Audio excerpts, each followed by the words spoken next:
Did y'all get wine? Yeah? All right. Who's the reds in here? All right. The rest are whites. Is that it? Okay. Well, I'm glad you guys made it out here. Again, we've got a microphone over here because they're recording this, and then they'll put it up on the internet later on, so you can not be shy about being on the internet later on if you ask me a question. It would be great to have you come up there. I know it's a little bit, but I'm here to talk about anything you guys want to talk about. I'm sure one of the questions on there is captivated by you, right? Oh, nobody wants to hear about that. Okay, so we'll move on. So, Captivated, yes, it is. Everybody wants to know, is there a release date yet? There is not a release date yet. And part of that is because we are planning on putting out 4 and 5 really close together, which means that I need to finish working on 5. So, it may seem like there's a bit of a delay, and there is, but the reason why is because we want to get both books out to you in a relatively short period of time. We're talking about a matter of weeks, so this is one of the reasons I had readers, that they're like, why didn't you just wait until they were all done? And well, then because, you would not have read the book back in 2012 because you'd still be waiting for it to come out. I've done that before. I have a series, my Mark series, which was Eve of Darkness, Eve of Destruction, Eve of Chaos. That series came out back to back, as in one book a month, in a 3-month period. And it took me 2.5 years to write.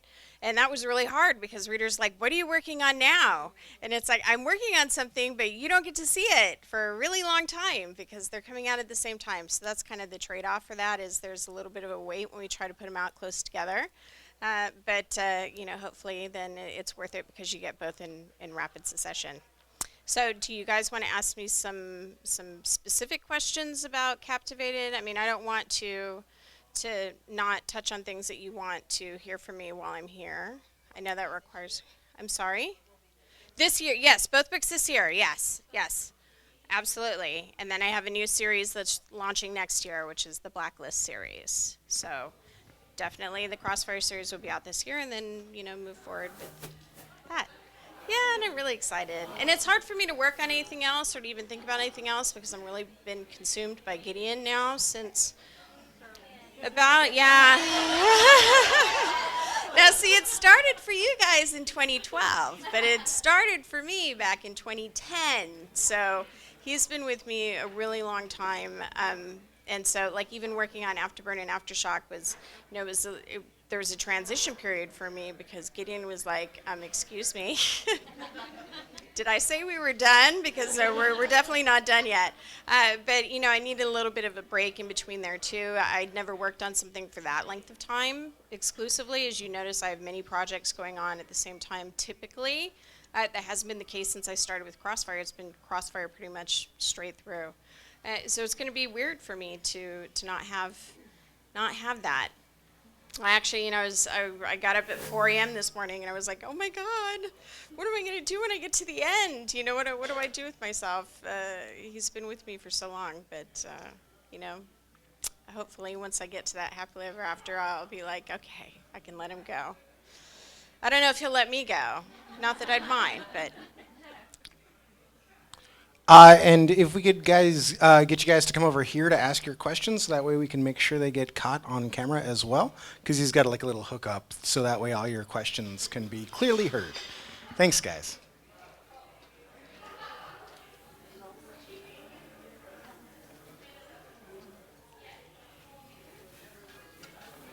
Okay, so can we talk about the TV series and Sure. how and what and when and... Okay. Now, see, and this is, unfortunately, this is one of those things where, I meet with the producers often. We talk quite a bit. I play a very active role in putting the television series together. It's very important to them that the story stays true to what you've read. And of course, Lionsgate is absolutely brilliant at doing that. They do a lot of book-to-film adaptations, and as you'll see, they're very faithful to the original story, so it couldn't be in better hands. That said, we don't want to piecemeal information out to you, as in, oh, here's the director, 3-4 months goes by. Here's so-and-so, 3-4 months go by, that sort of thing. And really, that's something that I've talked to them about, too, as far as making you guys wait for information. On the other hand, I'm not sure I can realize what the series is going to be like and present it to you until I actually see footage. And, I mean, I think that's going to be really viable. Otherwise, I could say such and such as the actor is going to be doing something, and yet we're not going to be able to envision what that looks like as Gideon until we actually see it.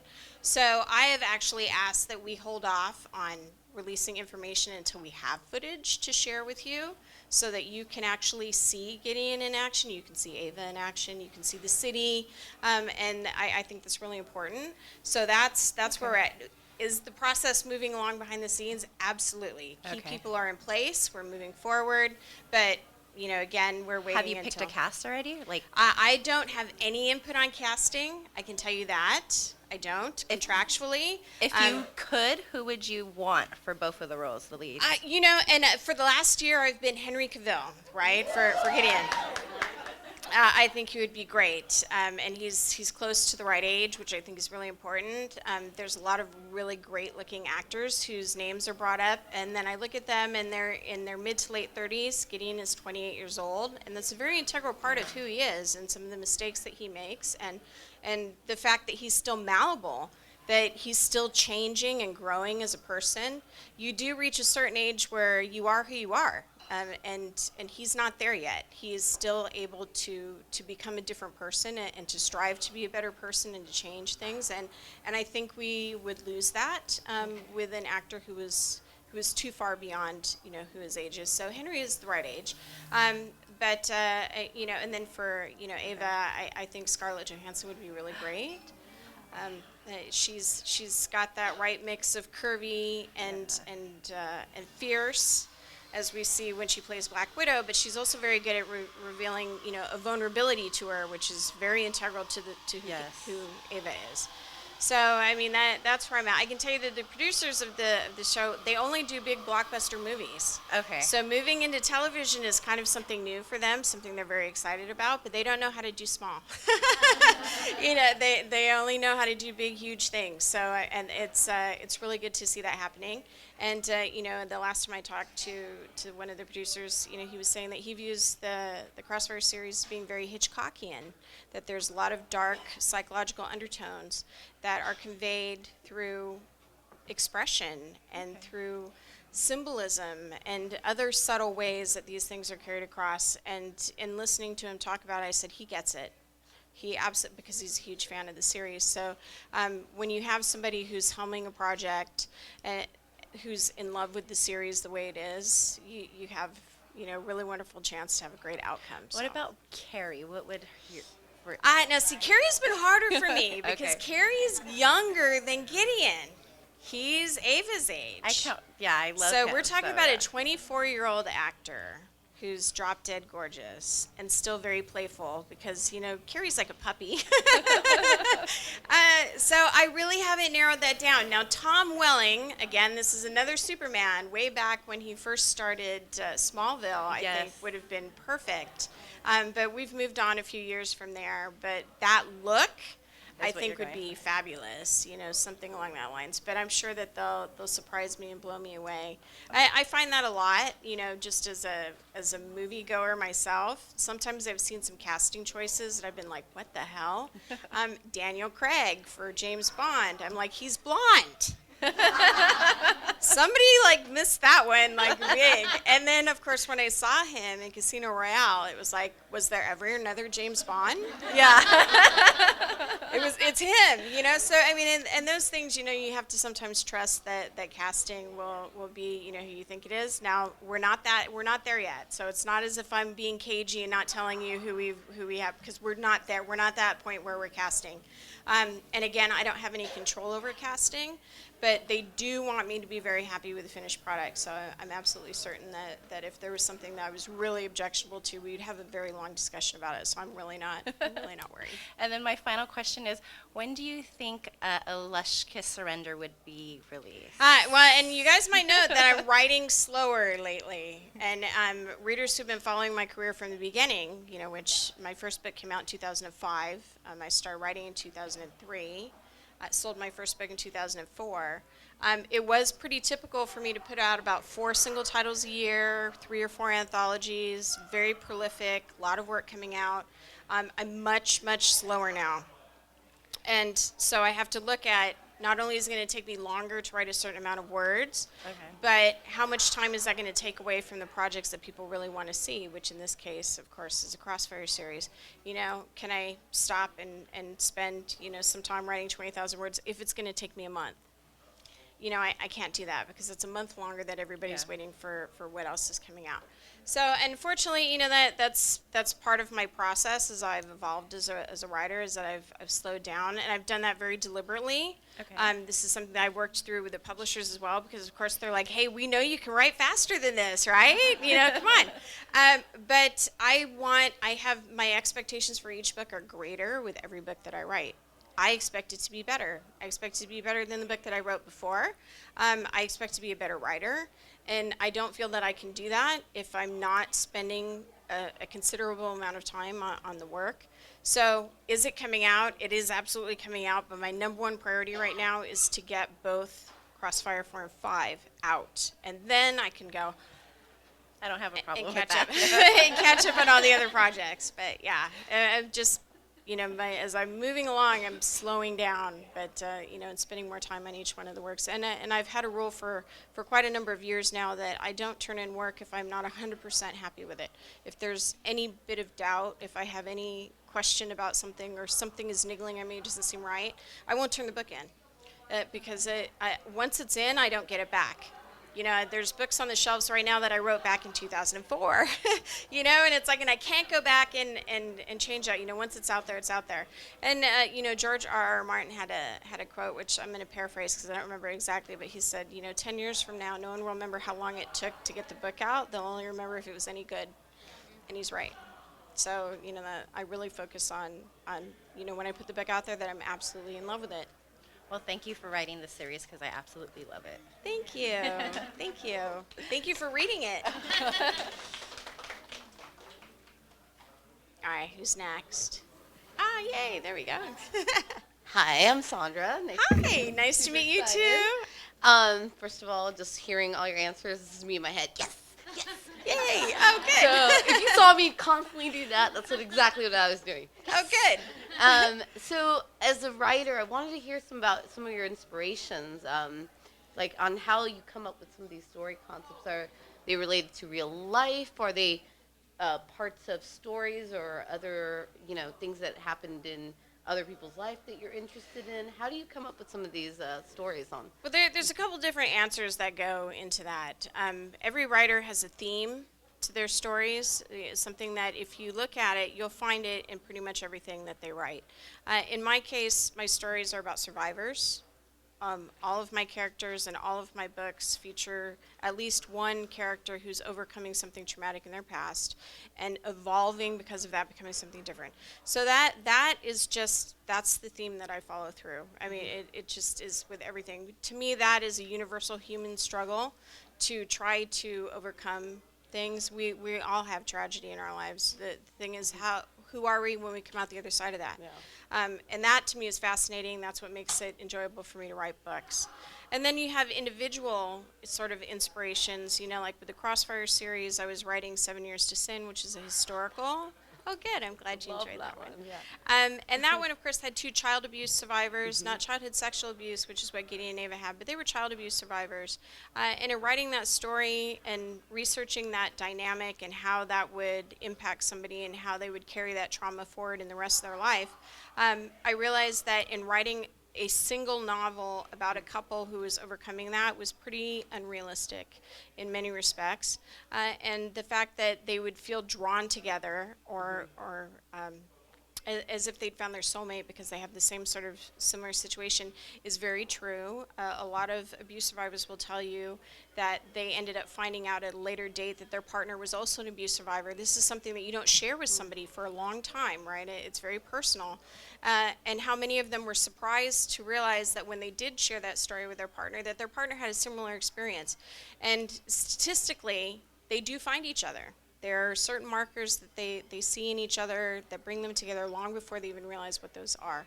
Unfortunately, it's a very difficult relationship to maintain because each person has learned how to survive their trauma based on various triggers and different coping mechanisms, and oftentimes those things are different based on gender.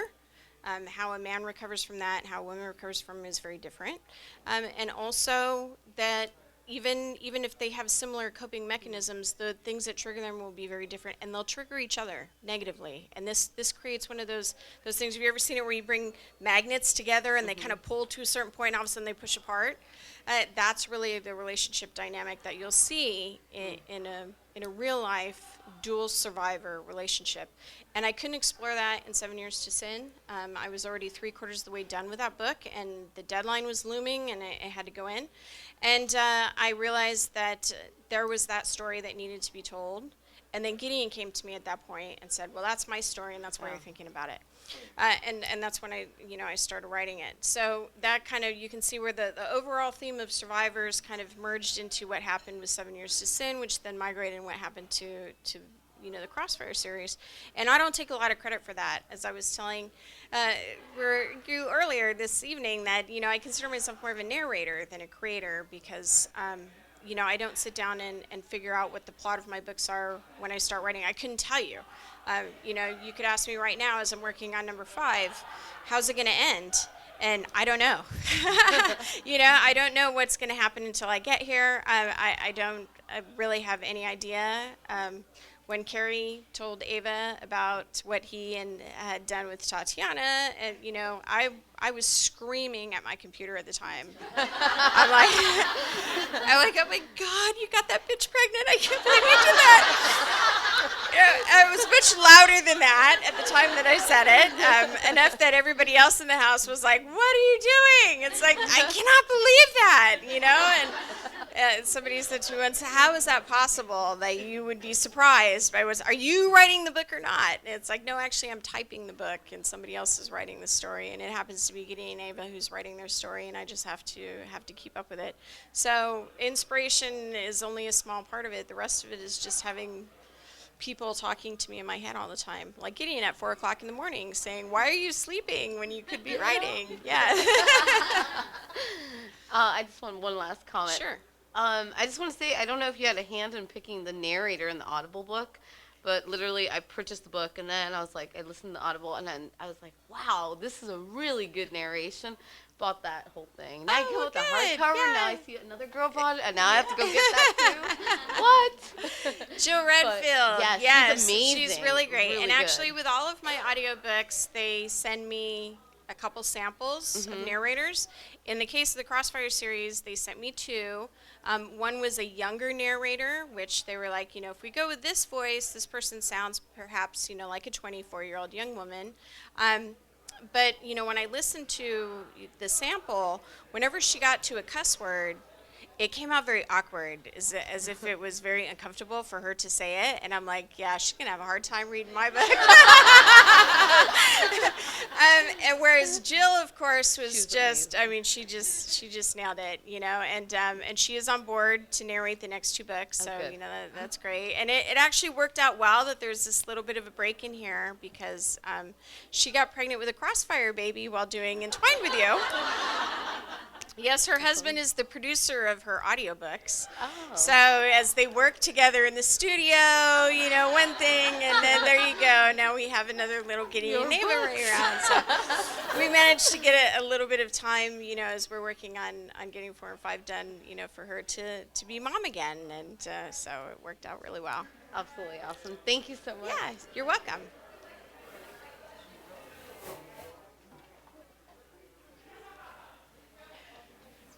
Anyone else? Yeah? Hi, Sylvia. My name is Audrey. Hi. Good evening, everyone. I have a quick question. And speaking about inspirations and experiences, I was wondering, what is your ethnic background, and do any of your experiences in your culture influence things that happen in your books? Even if it's small, like what Ava chose, school, and what she pursued as a career after she graduated, and or anything I think like to that. a certain extent, every part of any writer's background, kind of flavors all of their books. As to my ethnicity, I'm half Japanese. The other half is mostly Irish. So, and being a Japanese American writer, I mean, you will see that in some of my books. Those of you who read the Mark series, Eve is Japanese American as well. Most of my books, not my historicals, of course, which are set in the Regency time period or the Georgian time period, but most of my contemporary and paranormal stories do feature a lot of ethnicities in there, because that's the world. I mean, that is, I find it very difficult to read books where everybody in there is Caucasian, because I'm like, where is this? You know, it's not anywhere I've been. You know, having been born in Los Angeles and with a home in New York, there's just, you know, it's a melting pot in this world, and that's one of the great things about it. So you will see, you know, that as far as ethnic diversity in my books, there's definitely a lot of that, and you know, of course, comes from my point of view of being, and I wouldn't even consider myself an ethnic minority, but you know, I guess to a certain extent, you know, you could say that. But absolutely, I mean, experiences that I've had do carry over into some of my storylines and some of the situations that people face.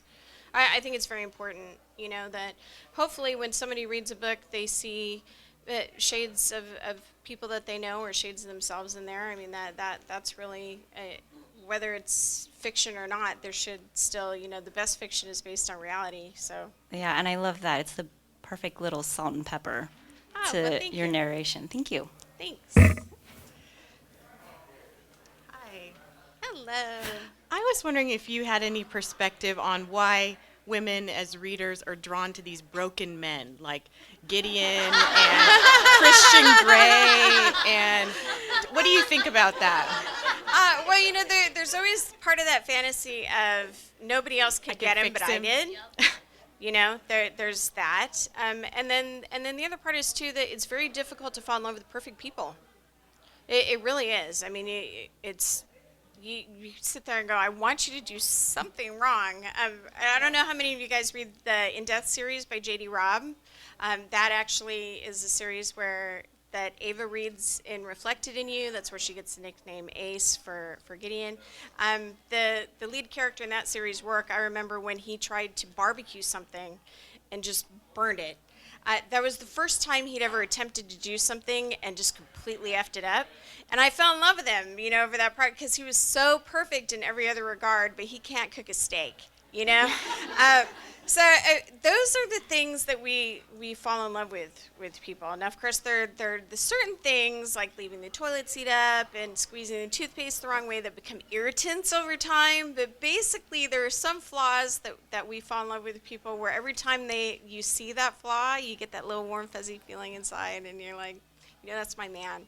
So I mean, that's part of it. You know, I mean that's part of that whole experience. And then, you know, we want to be able to help somebody overcome something. And when you do it with somebody that you're in love with, when you help them to overcome a particular trauma, it binds you closer than anything else you can possibly have, any other experience that you can have. And reading that in a novel and seeing that transformation take place is one of the reasons why we connect so emotionally with the characters, why we fall in love with them. So I mean that it's not necessarily that we're out there looking for the most mentally messed up guy that we can possibly find, but you know that you know, we want that bond. And when somebody is willing to show you that level of vulnerability, you realize that you're actually building a strong foundation for something in the future. Thank you. Sure.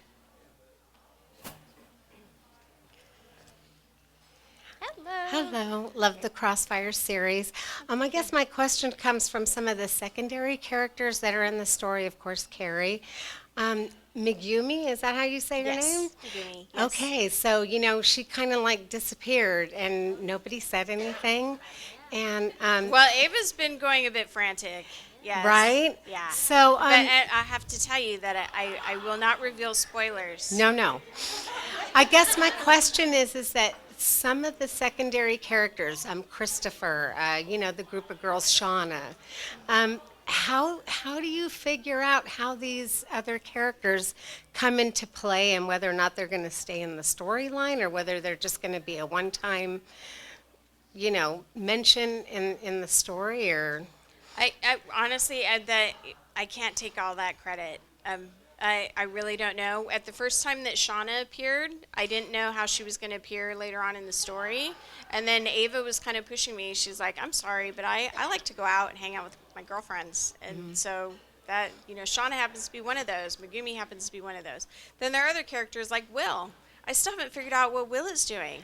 I think about that all the time. But, there's got to be a reason why Will's, here, right? And Ava's just kind of like, just hang on.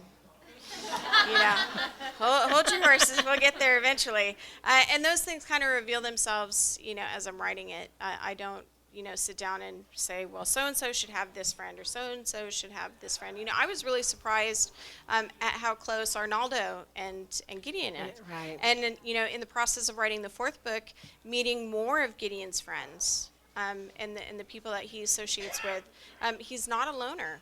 He has a whole network of friends, which, Ava he dedicated so much of 100% of his focus to her Right. that we didn't really have the opportunity to see the full spectrum of his life, which is now, of course, opening up to me in the process of his marriage and his relationship and so on, and seeing the way he interacts with people and those really personal, guy relationships that he has, and women who he's friends with who are just friends, those sorts of things. I don't plan on when I'm writing a story that I need to fit somebody in here. I need to put something in. And you would be able to tell because it would read very inorganically. And unfortunately, as a reader, I've read that in some books where I'm like, something's off, and you hate to get to the point where you read a book and you're like, oh, they phoned it in. Right. And I've learned too that when people say, do you ever get writer's block? I do get writer's block. When I get writer's block, it's because I call it author intrusion. That's where I tried to insert something into the story that I thought should be there, and it will just completely derail the whole thing. And the characters will eventually stop working with me, and then, it'll just stop. And I'll sit there and look at the screen for hours and go, why am I not writing anything? What is it? And I'll have to go back and read it. And as I read it, I can see it because it'll jar. It's like listening to somebody playing piano and just hitting the wrong note. And it's like, yeah, well, see, because I thought this should be happening here. And clearly, nobody else agrees with me that this is supposed to be happening here. And so, literally, it's like we're on set and they storm off to their trailer and say, okay, well, we're just going to have sex until you decide that, it's time to get back to work. We're actually going to tell the story, as it goes, which is great fun for them. Right. But, I'm the one stuck, looking at a blank screen. So do you go back and take that out I and do. then start yes. all over again? Yes, yeah. And there's a book of mine called Pride and Pleasure. I don't know if one of my historicals. When I started writing that book, I got typically my books are about 400 pages typewritten when I turn it in. How it comes out on the printer is based on the publisher and the size font they choose, pages, whatever. So all of that is, fluid. But for me, it's 400 pages on my end. And I was well over 200 pages, and I just ground to a halt, and I couldn't figure out what was going on. And a month went by, and 2 months went by, and the editor's calling me, and the publisher's calling me, and the deadline's coming up, and publication is coming up, and I'm crying because I can't figure out why I can't get past this point in the story. And so I talked to my editor, and she said, what, just let's pull it off the schedule, take some of that pressure off of you, go back from the beginning, read through it, see if you can figure out, what it is. She goes, and sometimes you just got to throw it out. If it's not working, maybe that's what you have to do. And I went back and I looked at it, and I realized the only salvageable chapter was chapter 1. Why? Because the hero hated my heroine. And I wasn't listening to him through the whole time that I was writing this book, but he was pretty much telling me the whole time that it was never going to happen with her, ever. Yeah, and he finally reached the point where he's like, that's it. I've wasted 200 pages. I'm definitely not doing anything with this chick. She goes or I go, one way or the other. So, threw her out, started over, and boom, the whole book just wrote itself in a matter of a couple weeks because, for him, he was like, you weren't listening to me. I was trying to tell you this, and, you were so focused on getting to the end and doing it that, you thought you would finesse it and get it to work, and obviously you can't finesse it. And so, one of the hard lessons I learned about author intrusion and trying to say, well, this is the sort of story I had in mind, and him saying, yeah, but it's not your story, it's my story. And Very Yeah. interesting. Thank So, you. Sure. But every writer's different. Right. You know, I mean, I have some writer friends who are so detailed about their storylines and plot lines and all their character lines. And is that me? Okay. And they know the entire book before they start.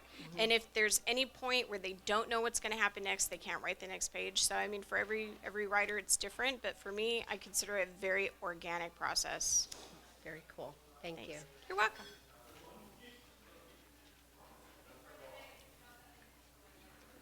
Hi, Sylvia. Hi. My name is Esther, and I'm a huge fan. Oh, well, thank you. I love the Crossfire series, and I was actually wondering, have your kids read your books? No, they haven't.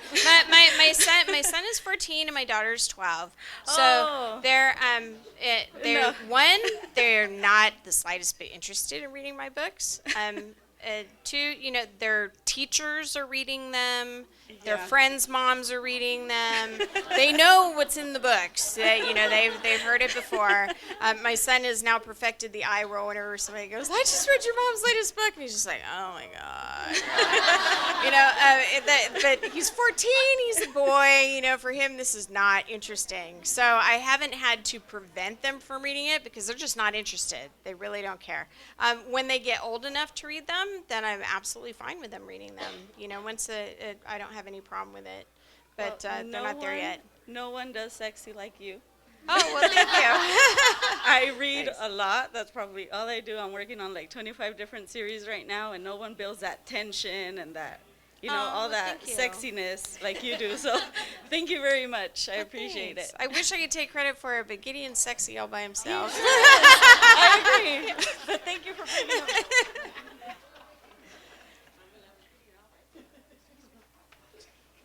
Hi. Hi. I really enjoy your historical novels. Oh, and thank you. You're welcome. You send me to the dictionary all the time because I'm looking up words that are authentic to the time, and I'm learning all kinds of new things. What kind of research do you do, and especially about the language of the time? Well, there's a lot of research that's involved, of course, in writing historical novels.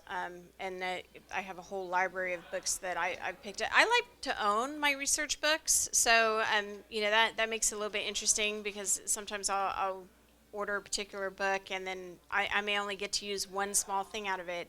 You know, I have this one gorgeous book with lots of photographs and details, and the only thing I've been able to use out of it so far is the glass doorknobs.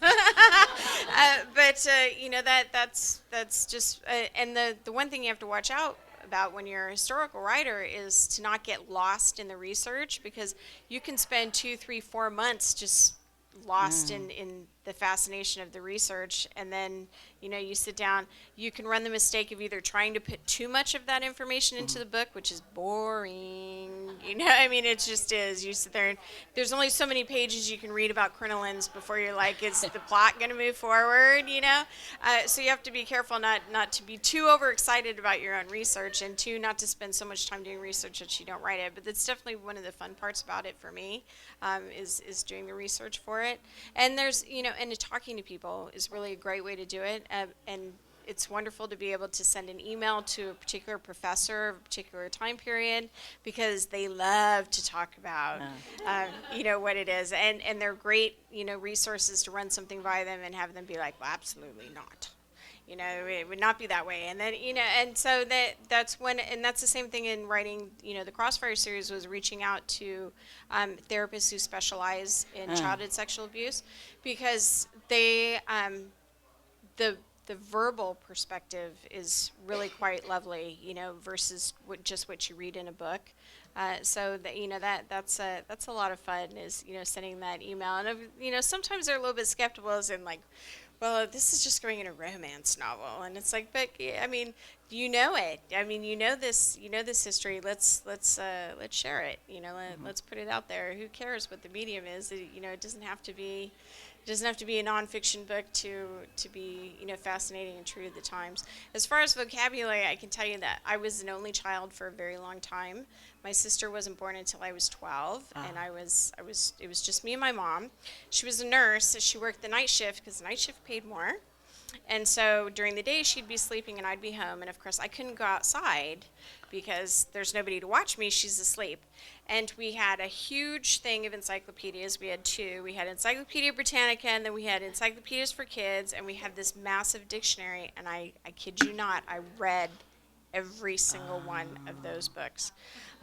Because that was what there was to do. It was either that or watch soap operas, and though I was really fascinated by soap operas, they kept her awake. She's like, I can't, anything else, you can watch anything else you want, but if you have soap opera on, I can't fall asleep. So, for me, it was reading. So a lot of that came from that. It paid off. Yeah. Oh, well, thank you. You're welcome. Yeah. Thank you so much. Sure. Are we running out of time? I guess we are kind of a little bit. Yeah, well, We wanna let's get to the give a signing round of part. applause for all the great answers. And then we'll start the signing, and if I could have people line up starting here, and then we can kind of snake back over to the chocolate and wine again, Get your seconds, and And I have Crossfire t-shirts for everybody.